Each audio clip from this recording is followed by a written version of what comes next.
अथ चतुर्थो अध्याय। श्रीमद् भगवद गीता के ज्ञान कर्म संन्यास योग नाम का चौथा अध्याय प्रारंभ हो रहा है। जिस अध्याय का जो नाम रहता है उस अध्याय में उसी विषय को सुस्पष्ट करके श्री कृष्ण जी ने समझाया है। अध्याय का नाम एक निश्चित संस्कार युक्त होता है। दूसरे अध्याय का नाम था ज्ञान योग, तीसरे अध्याय का नाम था कर्म योग।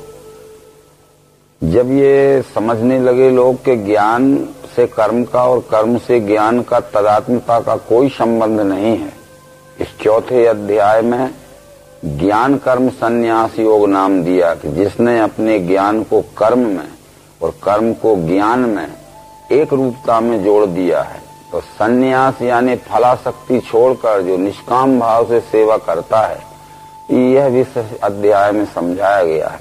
परंतु इसकी परंपरा कोई नवीन नहीं है, कोई कल्पित नहीं है। परंपरा का ये पूर्व युगों का भी प्रमाण देते हुए श्री कृष्ण जी कहते हैं, मैंने यही स्थायी योग आदि में सूर्य से कहा, मनु ने सूर्य से पाया, इक्ष्वाकु मनु से गए। ऐसे परंपरा प्राप्त राजऋषियों को मिला, सो बहुत काल जाने से पार्थ योग मिटा यहाँ। वही ये पुराना योग मैंने आज तुझे कहा, भक्त है तू सखा मेरा, इससे श्रेष्ठ भेद ये। इन 3 श्लोकों का आशय यह है, ये दिव्य चक्षु योग जिससे विश्व ही परमात्मा है, यह प्रत्यक्ष दर्शन बोध होता है, कोई नया नहीं है। युग के आदि में कश्यप पद्धति के ज्येष्ठ पुत्र विष्णु नामक शरीरधारी विभूति के पास था। विष्णु ने अपने ज्येष्ठ पुत्र वैवस्वत मनु को यह परमात्मा दर्शन कराने वाला योग दिया, और मनु ने अपने ही पुत्र इक्ष्वाकु को, जो भगवान श्री रामचंद्र जी के ही पूर्वज थे, इस विश्व ही परमात्मा है यह दर्शन कराने वाला योग दिया। उसकी परंपरा बराबर ये भगवान श्री रामचंद्र तक आई, और भगवान श्री रामचंद्र ने भी इसी विश्व रूप दर्शन का ज्ञान अपने भक्तों में प्रचार किया। पहली ही भेंट में मारुति भक्त हनुमान को ये बतलाया कि सो अनन्य जाके यसमति न टरे हनुमंत, मैं सेवक सचराचर रूप स्वामी भगवंत। अनन्य भक्त होने के लिए बुद्धि में ये पक्का निश्चय इससे होना चाहिए कि मैं सेवक हूँ, और ये चराचर सृष्टि के रूप में जो दिख रहा है यही हमारा स्वामी भगवान है, परमात्मा है। यह निश्चय जिसकी बुद्धि में स्थिर हो जाता है वह अनन्य भक्त नाम से वेद उपनिषदों में जाना जाता है। परंतु अर्जुन के मन में एक शंका आई। अर्जुन पूछता है कि तुम तो अब जन्मे हो आदि में जन्म सूर्य का, मैं कैसे जानूं योग ये तुमने उससे कहा। उसने शरीर दृष्टि से ये विचार किया था कि श्री कृष्ण से कहा कि तुम्हारा जन्म तो द्वापर युग के अंत में वसुदेव और देवकी के घर में हुआ है, और तुम कहते हो कि मैंने ही सतयुग के समय ये आदि नारायण को कहा था, तो ये तो तुम्हारा जन्म अभी हुआ है, और वो हजारों वर्ष पहले विष्णु नामक शरीरधारी विभूत थे। कृष्ण ने इसको जिस दृष्टिकोण से बताया था वो समझाने का अर्जुन को यहाँ से प्रयास किया। मेरे तेरे बहुत जन्म हो चुके हैं, परंतप वे सब जानता हूँ मैं, पार्थ तू जानता नहीं। मेरे और तेरे बहुत जन्म हो चुके हैं, मैं जानता हूँ, अर्जुन तू नहीं जानता। इसका भी लोगों ने गलत अर्थ किया कि कृष्ण जी अपने पूर्व जन्मों का हाल इस तरह जान रहे थे कि कृष्ण जन्म के पहले मैं किस माता पिता के घर में उत्पन्न हुआ था, मेरे कितने भाई बहन थे, मकान कैसा था, मेरा उद्योग या पेशा कैसा था, यह कृष्ण जी नहीं बतलाना चाहते। जो विभूति पद पे आता है तो वो ये जानता है कि 4 खानी 84 लाख योनि का चक्कर काट के अनेक जन्म के पश्चात ये मनुष्य जन्म लेता है। कुछ जन्म पशु स्वरूप मनुष्य में लेके रजोगुण प्रधान मनुष्य होता है, फिर रजोगुण प्रधान मनुष्य होने के बाद सत्वगुण प्रधान मनुष्य होता है, वह नरकोटि का मनुष्य है। तब उसको परमात्मा जानने की इच्छा होती है। सदगुरु से दिव्य चक्षु प्राप्त होते ही विश्व ही परमात्मा यह जानता है तब उसको विज्ञान प्राप्त होता है। विज्ञान में बहुत जन्म लेने के पश्चात उसकी जब निरिध्यास अवस्था होती है तब वो विदेह मुक्त होता है, और विदेह मुक्त में भी बहुत जन्म लेने के पश्चात वह जीवन मुक्त होता है। यह जीवन मुक्त पद ही ये अवतार का निज पद है, यानी विशेष विभूति के बौद्धिक उत्क्रांति का पद है। इस जीव के उत्क्रांति तत्व की दृष्टि से श्री कृष्ण ने ये कहा था कि बहुन में व्यतीतानि जन्मानि तव चार्जन तान्य हम वेद सर्वाणी न तुम वेद परंतप। इन सब बातों को देखते हुए अंत में कृष्ण ने यह भी कहा, यदि आत्म तत्व की दृष्टि से देखना चाहते हो तो जन्म नाश बिना मैं हूँ, भूतों का सब देव मैं, मेरे स्वभाव के द्वारा इच्छा से जन्म है मुझे, परंतु आत्म तत्व की दृष्टि से ये संपूर्ण विश्व ही मेरा स्वरूप है। ये ना बनता है, ना मिटता है, ना घटता है, ना बढ़ता है, और ये विश्व रूप परमात्मा ही अपने पराशक्ति के स्फुरण से पुरुषोत्तम अक्षर और क्षर इस त्रिपुटीमय लीला सदैव करता रहता है। यह ज्ञान जिसको हो जाता है वह वास्तव में मेरे स्वरूप का जानने वाला है, और यह ज्ञान योग देने के लिए ही मैं अवतार के स्वरूप में इस मानव जगत में आता हूँ। आती है जब ही गिलानी भारत निज धर्म में, अधर्म बल पाता है लेता हूँ तब जन्म में। ये सज्जन वृत्तियों के मनुष्यों को कल्याण में लाने के लिए और दुराचारी दुष्ट प्रवृत्ति के लोगों को दमन करके दबाने के लिए युगों युगों में मेरा जन्म होता है। धर्म गिलानी का जहाँ तक संबंध था वह हम पहले ही बतला चुके हैं। ये विश्व ही विश्वरूप परमात्मा है, यह निश्चय हमारे अंतःकरण में धारण हो जाना ही धर्म है, और विश्व ही परमात्मा है, यह निश्चय अंतःकरण में धारण न होना ही धर्म गिलानी है। इस तरह से ये धर्म स्थापना के लिए आता है, विश्व का ज्ञान अंतःकरण में स्थापन करने के लिए आता है। ये कहते हैं जन्म कर्म च मे दिव्यम एवं यो वेति तत्वतः त्यक्त्वा देहम पुनर्जन्म नेति मामेति सोर्जन। मेरे इस अवतार या विशेष विभूति रूप से जन्म धारण करने को और विश्व ही परमात्मा है यह मानव मात्र के अंतःकरण में निश्चय धारण कराने के कर्म को जो दिव्य योग के द्वारा तत्वतः जानता है वह अवश्य ही जन्म मृत्यु के भय से छूट जाता है। मिटे काम भय क्रोध अनन्य भजता मुझे, ऐसा जो ज्ञान तब से पवित्र मुझ में रहे। इस तरह मनुष्य निष्काम भाव से ये विश्व में परमात्मा देखकर और अपने स्वकर्म द्वारा यथोचित यथाशक्ति सेवा या भक्ति करता है, परंतु जिन्होंने विश्व रूप परमात्मा का निश्चय अंतःकरण में धारण नहीं किया वो फल की इच्छावान वे देवों को पूजते फिरें। ये स्वार्थी लोग व्यष्टि सुख भोगों की वासनाओं को पूरा करने के लिए अनेक देवी देवताओं को पूजते हैं। यदि उनके कार्य वो निर्भीकता पूर्वक विधि पूर्वक हो गए तो उनको क्षणिक सुख शांति की सिद्धि मिल जाती है, परंतु वो स्थायी सुख शांति नहीं मिलती है।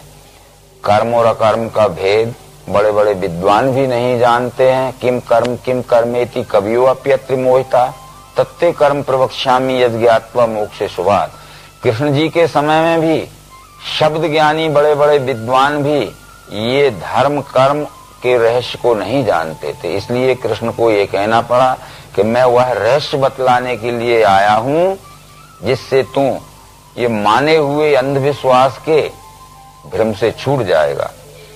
तो जो अकर्म है वो विश्व ही परमात्मा यह जानकर निस्वार्थ भाव से जो सेवामय कर्म किया जाता है, कर्तापन के अभिमान को छोड़कर जो सेवामय कर्म किया जाता है जो अकर्म है, और फल की भावना लेके सकाम भाव से जो किया जाता है वो कर्म है।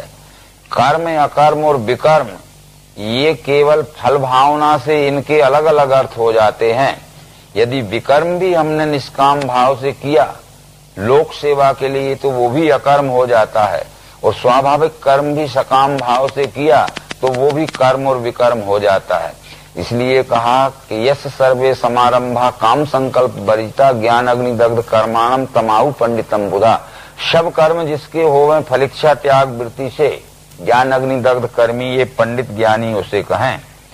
सब कर्म का मतलब चाहे वो मनुष्य यज्ञ देव यज्ञ पितृयज्ञ भूत यज्ञ जप यज्ञ क्यों न हो, चाहे वो यज्ञदान तप क्यों न हो, और चाहे वो अपने अपने स्वभाव के द्वारा सेवा किया हुआ कर्म क्यों, निष्काम भाव से जो कर्म होता है वो सब परमात्मा सेवा के लिए ही होता है। ये फल की आशाएं छोड़ के, फल के आश्रित न रह के जो लोक सेवा के प्राणी मात्र को सुख शांति पहुंचाने के लिए कर्म करता है, वो सब कुछ करते हुए भी वो समय अकर्म ही कर रहा है, क्योंकि फल वासना में नहीं बनता है। ये बतलाते हुए संग दोष मिटा युक्त ज्ञान में चित्त है बसा, निश्चयी नर को पार कर्म बंधन है नहीं। सकाम कर्मों के संग दोष से जो मुक्त हो गया है, व्यष्टि सुख भोगों की आसक्ति में जो नहीं बंधा है, यानी गत संघर्ष मुक्त से, ये परमात्मा ही विश्वरूप है, ऐसे ज्ञान में जिसका चित्त स्थिर हो गया है, वो यज्ञ हेतु करे कर्म सभ्य ब्रह्म में मिले। तो ये यज्ञो वही विष्णु, यज्ञ पुरुष नाम परमात्मा का है, उसके लिए जो कर्म करता है वो सब ब्रह्म मिलते हैं। कर्ता भी ब्रह्म है, क्रिया भी ब्रह्म है, कर्म भी ब्रह्म है, इसलिए उसका फल भी ब्रह्म है। इस तरह बतलाने के बाद, और ये ज्ञान के ज्योति से कोई आत्म संयम अग्नि में इंद्रियों के सब कर्म होमे हैं, कर्म प्राण के, इस तरह से अनेक प्रकार के यज्ञ कृष्ण जी ने यहाँ बतलाए। और उन अनेक प्रकार के यज्ञों का मतलब भी यही था, तो कोई द्रव्य यज्ञ करते हैं, यानी अनेक प्रकार की विपुल महंगी खाद्य सामग्री को अग्नि में जला के स्वाहा कर देते हैं। कोई योग यज्ञ करते हैं, व्यष्टि योग के अनेक यज्ञ करते हैं। कोई पढ़ना पढ़ाना, कोई प्राणापान की गति रोकने वाले प्राणायाम यज्ञ करते हैं। कोई थोड़ा खा के इंद्रियों को संयम में रखना चाहते हैं, तो कोई ऐसे मनुष्य हैं जो इंद्रियों को मनचाहे सुख भोगों में लगा के वो ऊब जाएंगी, उपराम हो जाएंगी, तब अपने आप उनका स्वार्थ भाव छूट जाएगा। ऐसे अनेक ही यज्ञ कहे हैं ब्रह्मदेव ने। ये यज्ञ कृष्ण जी को मान्य नहीं है, यानी अनेक प्रकार के यज्ञ वित्ता ब्रह्मणों मुखे। इन कौन कौन से यज्ञ से क्या क्या लाभ होता है, उससे जनहित क्या होता है, ये सब इसका रहस्य जान लेने वाला इन यज्ञों के चक्कर में नहीं पड़ता है, क्योंकि यज्ञा छपति कलमसा, ये अपने अपने किए हुए सकाम कर्म के परिणाम स्वरूप जो प्रारब्ध में दुख भोग मिलता है, तो इन यज्ञों को करके वो प्रारब्ध का दुख भोग मिटाना चाहते हैं, जो कि यज्ञों के करने से प्रारब्ध के दुख भोग से नहीं छूट सकते। परंतु यहाँ से कृष्ण जी अपना स्वकीय विचार बता रहे हैं कि ये द्रव्य के यज्ञ से श्रेष्ठ अर्जुन ज्ञान यज्ञ है, अंत में सब कर्मों का लय है ज्ञान यज्ञ में। ये द्रव्य यज्ञों की अपेक्षा ये विश्व ही परमात्मा है, यह दर्शन कराने वाला बोध यज्ञ ज्ञान यज्ञ श्रेष्ठ है। और द्रव्य यज्ञों का लय अंत में ज्ञान यज्ञ में हो जाता है, पर वो ज्ञान किताबों में नहीं मिलेगा, भाषण में नहीं मिलेगा। तद विद्धि प्रणिपातेन परिप्रश्नेन सेव्या उपदेशयन्ति ते ज्ञानम ज्ञानिनस् तत्वदर्शिना। जो तत्वदर्शी पुरुष होते हैं वो प्रत्यक्ष तत्व दर्शन करा के उस ज्ञान का उपदेश करते हैं। यहाँ उपदेश और प्रवचन में ये अंतर बतलाया गया है कि उपदेश कहते हैं जो प्रत्यक्षीकरण में दिखाया जाता है, वो तत्वदर्शी ही उपदेश कर सकते हैं। वो प्रवचन कहते हैं जो शब्दों में सुनाया जाता है, ये तत्वज्ञानी प्रवचन करते हैं। अथवा तत्वज्ञानी और तत्वदर्शी का ये भेद बतलाते हुए अंत में ये कहा गया है कि यद्यपि पापियों में तू सबों से पाप में बड़ा, होगा भी ज्ञान नौकाले तरेगा निधि पाप का। हमने ये समझा है कि हम तीर्थ में जाने से तर जाते हैं, परंतु वेद ने तीर्थ का अलग ही अर्थ बतलाया है। वेद कहते हैं जनो यस्य तरंती तानि तीर्थानि, जहाँ जीव का तरन तारण हो जाता है, मुक्त हो जाता है, उसे तीर्थ कहते हैं। तो इस श्लोक में कृष्ण ये कहना चाहते हैं कि यद्यपि पापियों में तू सबों से पाप में बड़ा, होगा भी ज्ञान नौकाले तरेगा निधि पाप का। यानी ज्ञान ही तीर्थ है और तत्वदर्शी ही देवता है। तत्वदर्शी रूपी देवताओं से ज्ञान रूपी तीर्थ में सत्संग रूपी स्नान करो तो ये पाप मुक्त हो जाओगे। जैसे चेता हुआ अग्नि काष्ठों को भस्म करे, वैसे ही ज्ञान अग्नि भी सारे कर्मों को भस्म करे। ये ज्ञान अग्नि क्या है? ये परमात्मा का दर्शन कराने वाला बोध ही ज्ञान अग्नि है। क्योंकि वेद मंत्रों में ये कहा गया है, अभेद दर्शनम ज्ञानम ध्यानम निर्विषयम मना। भगवत गीता में भी यही कहा गया है कि अभ्यास से ज्ञान श्रेष्ठ, ज्ञान से ध्यान है बड़ा, ध्यान से कर्म फल त्याग, त्याग से शांति है मिली। अभ्यास की जरूरत हमें ज्ञान प्राप्ति के लिए है और ज्ञान की जरूरत हमें ध्यान के लिए है। और सदैव हमें ये ध्यान बना रहा कि अपने सहत ही दिखने वाला संपूर्ण चराचर विश्व ही विश्वरूप परमात्मा है, तो फिर निस्वार्थ भाव से इसके साथ में व्यवहार होगा तो परम सुख शांति अवश्य मिलेगी। इसलिए बार बार भगवत गीता में ये देखी हुई वस्तु के स्थायी स्मरण को ध्यान कहते हैं और ध्यान पूर्वक की हुई सेवा को अनन्य भक्ति कहते हैं, ये कहा गया है। तो ये विचार समझाते हुए अंत में कृष्ण ने कहा कि नहीं ज्ञाने सदृशम पवित्र मेरी मुद्दते तत्स्वयं योग संसिद्ध काले नात्मनि बिंदती। इस संसार में ये दिव्य चक्षु योग के ज्ञान के समान दूसरी पवित्र कोई वस्तु नहीं है, क्योंकि ये दिव्य चक्षु योग के ज्ञान से ही विश्वरूप परमात्मा का दर्शन होता है। तो ज्ञान के समान पवित्र कोई दूसरी वस्तु नहीं, परंतु ये है परमात्मा दर्शन कराने वाले अंतःकरण में ज्ञान की योग्यता अनेक जन्म की पुण्याई के परिणाम स्वरूप किसी बिरले मनुष्य में ये प्रकट होती है, हर एक में प्रकट नहीं हो सकती। बराबर श्रद्धावान जो होते हैं, संलग्न चित्त जो होते हैं और जो इंद्रिय मन बुद्धि आदि जिनके निर्मल और वशिष्ठ हो जाते हैं, उन मनुष्यों को ज्ञान की प्राप्ति हो सकती है। ये श्रद्धावान दत्त चित्त लहे ज्ञान जितेंद्रिय। जो श्रद्धावान नहीं है, जो संलग्न चित्त नहीं है, एकाग्र चित्त नहीं है, निर्मल चित्त नहीं है, उनको परमात्मा दर्शन का ज्ञान कदापि संभव नहीं है।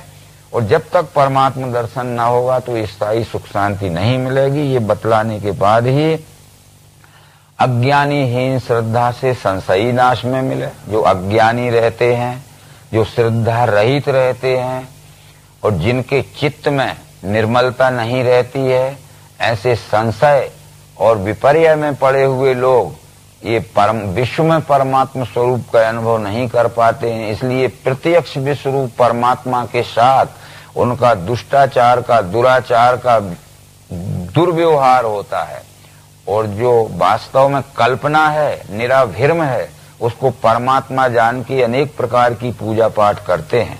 तो ये अज्ञानी लोग हैं जिनका निर्मल चित्त नहीं है। निर्मल चित्त न होने से जिनको अंतःकरण में ज्ञान का प्रवेश नहीं हो सकता है, ऐसे संशयी पुरुषों का अवश्य पतन होता है। दोनों लोग गए उसके मिले न सुख शांति का। उनको इहलोक यानी वर्तमान जन्म में और परलोक यानी भविष्य में लेने वाले जन्म में सुख शांति कभी नहीं मिल सकती। इसलिए योग द्वारा मिटे कर्म ज्ञान से विरम है गया, निश्चयी नरकोपार्थ कर्म बंधन है नहीं। दिव्य चक्षु योग के द्वारा जिसने यह विश्व ही परमात्मा है अपने सहित एकात्मता का निश्चय कर लिया है, तो वो सकाम या स्वार्थमय कर्म नहीं होंगे उससे, तो कर्म का दुखमय फल भोग उनको बंधन नहीं होगा। योग द्वारा मिटे कर्म ज्ञान से विरम है गया, ऐसे निश्चयी मनुष्य को पार फिर कर्म का बंधन नहीं होता है। इसलिए अज्ञान उत्पन्न तस्मात् ये ही का ब्रह्म भारत, ज्ञान के खड़ग से मारो कर्म योग करो उठो। तेरे अंतःकरण में अज्ञान के कारण जो अनेक प्रकार का द्वैत भ्रम उत्पन्न हो गया है, वो दिव्य चक्षु योग के ज्ञान द्वारा वो अज्ञान से उत्पन्न भ्रम का निरसन करके और इस दिव्य चक्षु के ज्ञान योग के प्रकाश में आओ, ताकि तुम सत्सेवा कर सको और इस सत्सेवा से ही परम सुख शांति का लाभ होगा। इस तरह बतलाते हुए ये ज्ञान कर्म संन्यास योग नाम का चौथा अध्याय संपूर्ण हुआ। नर्मदे हर।